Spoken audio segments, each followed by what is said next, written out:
up and get out for the coach of the Lakers. Is there only one place LeBron can turn to next? We'll start there. Meanwhile, why is Brady's BFF suggesting he deserves the ultimate punishment for his offseason of discontent? We're diving deep, and we will tell you why the biggest question in Green Bay is the one that no one seems to want to ask. All that and much more as we get up with you starting right now on this Monday. And take a look at this. Graziano's got a tie, but that's not the news. Legler's here. The NBA season has ended. That's not the news.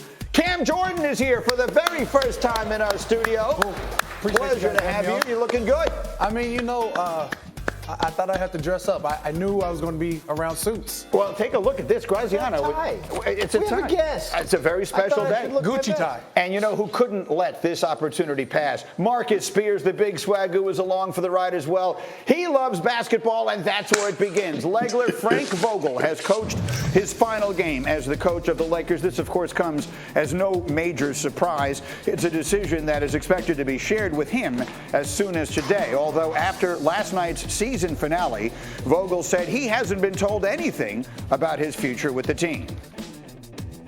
My reaction is I haven't been told, and I'm going to enjoy tonight's game, celebrate what these young guys did in terms of scratching the claw and getting back in this game, getting a W, and we'll deal with tomorrow.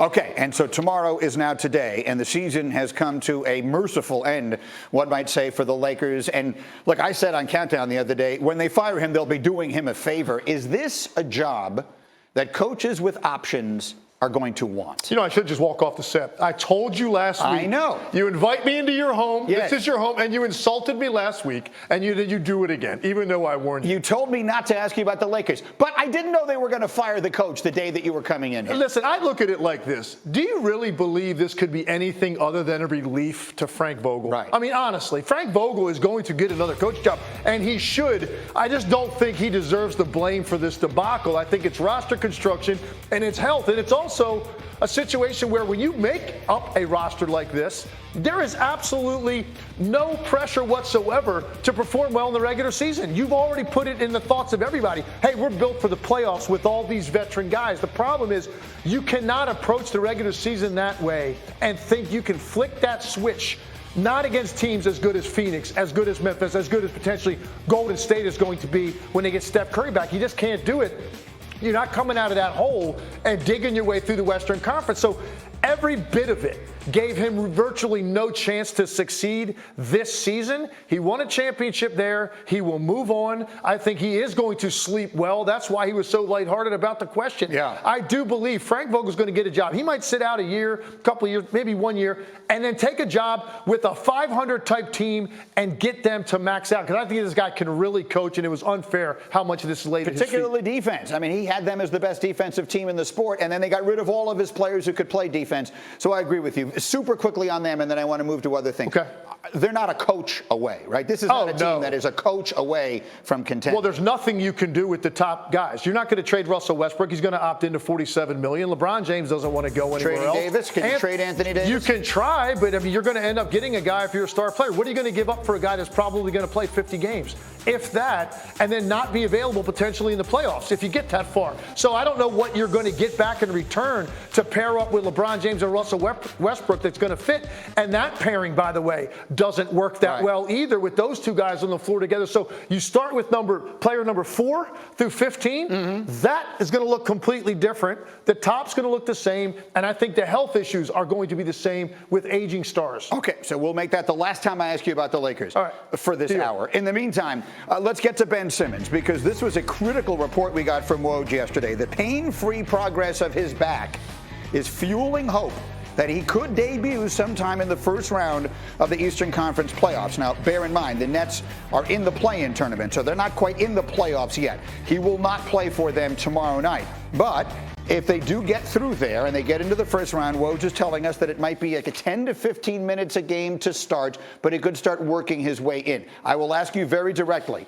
if they get some contribution from Ben Simmons, what are the Nets capable of in the next 2 months? Yeah, 15 to 20 minutes a night out of Ben Simmons, to me, makes them a much more viable threat to win the Eastern Conference. I don't think they're going to because they're so bad defensively, but if you're talking about 18, 20 minutes with Ben Simmons who could guard 5 players on the court, he also also, by the way, offensively, he won't be much of a factor as a scorer, but he creates pace and he spoon feeds shots to the role players. I mean, that's what Ben Simmons does very well. So that KD and Kyrie, when they're on the court with him, can just go score and attack. Let Ben Simmons set the table for the rest of those role players. Get the Seth Currys and the Andre Drummonds and the Nick Claxtons of the world shots. That's what he could do. So, Greeny, this is a big development. Yeah. I also wonder if maybe Ben Simmons' back feels a little bit better knowing that now they're on the opposite bracket of Philadelphia. They wouldn't see the Sixers until you got to the conference finals. If both teams were able to pull up a couple of upsets, right, you'd end up in the conference finals with those two teams. So maybe that made Ben Simmons' back feel a little bit better. He won't see him early. I had the same thought, although I will say that when they went there in early March and without him, with him sitting on the bench and getting booed, and they blew the doors off. The Sixers have bigger problems right now than Ben Simmons. We'll get to them as we go. Oh, yeah, no question. But let me then turn the question that I asked you around. Do the Nets need him to make a legitimate run in this postseason, which is to say, if they don't get anything from him, can they even win a series? Yeah, absolutely. Listen, they got two flamethrowers, so you're not going to sit there and tell me they have no chance. But look, when I watch a team play all year that literally cannot string together 3 or 4 stops at any point in the game, that's a very difficult path to think you're going to navigate your way through Boston, through eventually, the Miami Heat, the Milwaukee Bucks, when you can't stop anyone just because you've got 2 great offensive players. I don't think so, because you look at teams like Miami and Milwaukee, they can also score, but then they can go guard you for 6 minutes at an important time in the game and win a game that way.